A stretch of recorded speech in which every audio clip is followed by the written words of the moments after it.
கண்டு மாமன்னம் பிரபலம் கண்டு வாழுகிறேன் சினிமா பாட்டு கேட்டுருக்கீங்களா?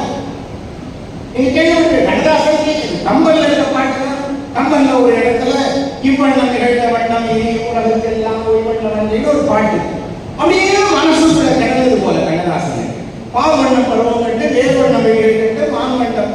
என்ன ஆயிடுதுன்னா கம்பன் எழுதின அந்த பாட்டுல வண்ணம் அப்படிங்கிற சொல்ல கம்பன் 8 இடங்கள்ல எழுதியிருப்பான். கண்ணதாசன் 12 இடங்கள்ல அந்த வண்ணம்ன்ற ஒரு சொல்ல எழுதி இலக்கியத்தை முன்னே வாழ்க்கையினர். ஆனா ஒரு வரலாற்று செய்தி இது சகோதரர் அண்ணா அறிந்திருப்பார். அண்ணாதிரிகள் ஆனந்த விகடன்ல கவிஞர் சுரதா தொடர்ந்து கவிதை எழுதி வந்தார். கவிஞர் சுரதா தொடர்ந்து கவிதை எழுதி வந்தப்ப அது கொஞ்சம் இலக்கணம் இல்லாமல் சில கவிதை இருந்தது. யாரோ ஒன்ன சொல்லல சுரதா கவிஞர் பெரியவர். ஆனா அந்த காலத்துல ஒருத்தர் இருந்தார், உங்களுக்கு தெரியுமா தெரியல, அவருக்கு பேர் சோ. யாருன்னா கமெண்ட் அடிப்பார், அது நிலவரமா கமெண்ட் அடிப்பார்.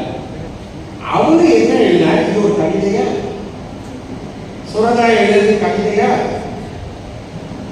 நீங்க இப்பதான் சின்ன பிள்ளைங்களுக்கு தெரியுமா தெரியல, பெரியவங்களுக்கு தெரியும்.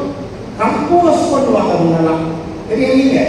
அச்சுக்கூடத்துல ஒவ்வொரு எழுத்தா எடுத்து கம்போஸ் பண்ணுவாங்க. தமிழ்னா தா எடுத்து வைப்பாங்க, அப்புறம் நீ எழுதி கம்போஸ் பண்றதுன்னு பேர் இருக்கு.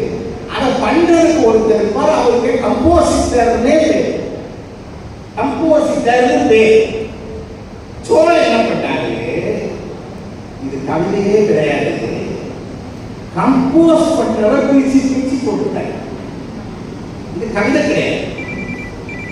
அதனால நான் எழுதுறது கவிதையா நினைச்சு கம்போசிட்டர் இதை கவிதை மாதிரி பிரிண்ட் பண்ணி போடுங்கன்னு ஆனந்த விகடன்ல எழுதினார். ஆனந்த விகடன்ல இது வெளியே வந்துருச்சு.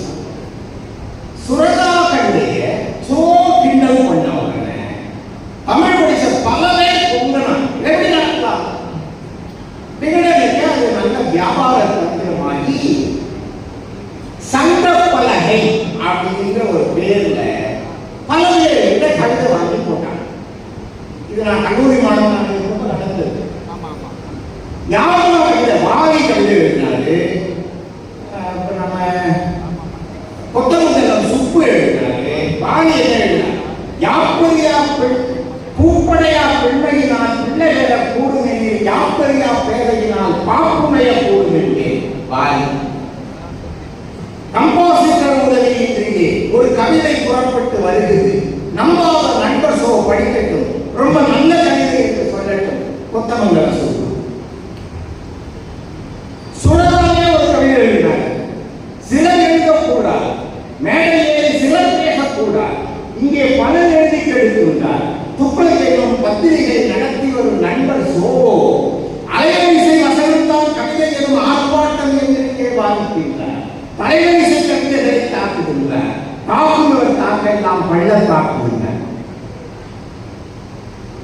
இந்த கவிஞர் குலத்துல கண்ணதாசன் கிட்டே ஒரு கவிதை வாங்கினார். அதுதான் முக்கியம். வாரி கவிதை வருது, கொத்தமங்கல சுப்பு கவிதை வருது, சுரதா கவிதை வருது. கண்ணதாசன் கவிதை வரல, கண்ணதாசன் கடிதம்னு. அதுல கண்ணதாசன் என்ன எழுத, நீங்க ஒரு கவிதை கேட்டீங்க, நான் அதை அனுப்பிட்டேன். ஆனா அப்புறம் தான் எனக்கு தெரிய வந்தது, தமிழ்நாட்டினுடைய பல பெரிய கவிஞர்களுக்கிடையில் நடக்கும் கவிதை போட்டி அது என்று. அதை கலந்து கொள்ளும் கவிதை எனக்கு இல்லை. எனவே என் கவிதையை திருப்பி அனுப்பிவிடுங்கள், வேண்டுமானால் இந்த கடிதத்தை பிரசுரித்துக் கொள்ளலாம் அப்படின்னு கண்ணதாசன். நான் அந்த கவிதை என்ன தெரியுமான்னு அன்னைக்கெல்லாம் கேட்டேன். யார்கிட்ட இல்லை, என்ன கவிதை? ஆனா அதுதான் அடக்கம். அவ்வளவு படிச்சிருக்காங்க பெரியவங்க மத்தியில நான் காட்டக்கூடாது. எவ்வளவு எழுதுங்க. இப்பதான் யூடியூப்ல எல்லாம் வருது இல்லை, நாகேஷ் ஒரு யூடியூப்ல பேசியிருந்தார். நான் ஞாபகம் மட்டும் படுத்துறேன், நீங்க நிறைய பேர் கேட்டுட்டீங்க. கவிஞர் பாட்டு எழுத உட்கார்ந்துட்டாரு, நம்ம பஞ்சகன் கூட எழுத உட்கார்ந்துட்டாங்க. நாகேஷ் அப்படி நடந்து வராங்க, ரொம்ப நல்லா பழகிடுவாங்க. வாய் அப்பாரியா இல்லை இல்லை நான் வேலையை போகிறேன், நான் இப்போ உட்காரியா உனக்கான பாட்டு தான் எழுதிட்டேன் நான் சொல்லிட்டு போகிறாரு. என்ன பாட்டு? அந்த தூத்துக்குடி பாஷையிலேயே ஒரு பாட்டுலாம் வருவாங்க, படம் பேரு ஞாபகம் இல்லை.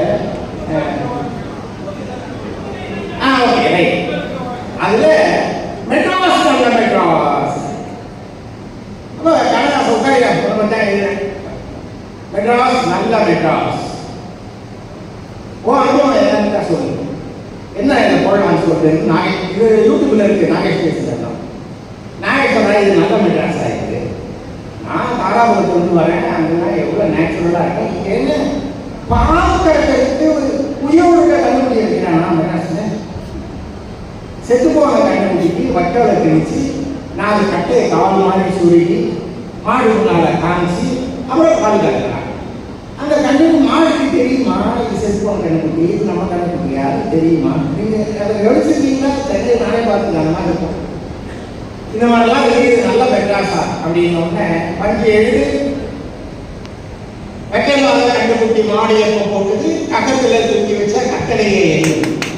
இந்த பாட்டு வரி கண்ணதாசன் அப்பதான் எழுதுனான். ஒவ்வொன்று அனுபவம் தான். ஒரு கூட்டத்தில் ஜெமினிகேசன் பேசணும் அந்த ஆடியன்ஸை நான் உட்காந்துருக்கேன். ஜெமினிகேசன் கண்ணதாசனை ஒவ்வொன்று பொழுதுக்கு முடிக்கும்போது சொன்னார், வானத்துக்கு ஒரே சூரியன் தான், தமிழுக்கு ஒரே கண்ணதாசன் தான். அதுக்கு என்ன தெரியுமா? ஒருவரின் துடிப்பினிலே விளைவது கவிதையடா, இருவரின் துடிப்பினிலே விளைவது மடலையடான்னு எழுதினார் பாருங்க கண்ணதாசன். அதுக்கு ஈடு இணையே கிடையாது. சின்ன சின்ன கண்ணனுக்கு என்னதான் சொன்னதைய பாட்டு எங்கிருந்தா நீங்க எங்கிருந்தாலும் வாழ்க்கை பாட்டு. ஐயா மேடலாம் இப்ப பாட்டு வருதுன்னு நினைக்கிறீங்க. நீங்க தமிழ்நாட்டுக்குள்ள நம்ம இப்ப வேறொரு டவுன்ல இருக்கீங்க.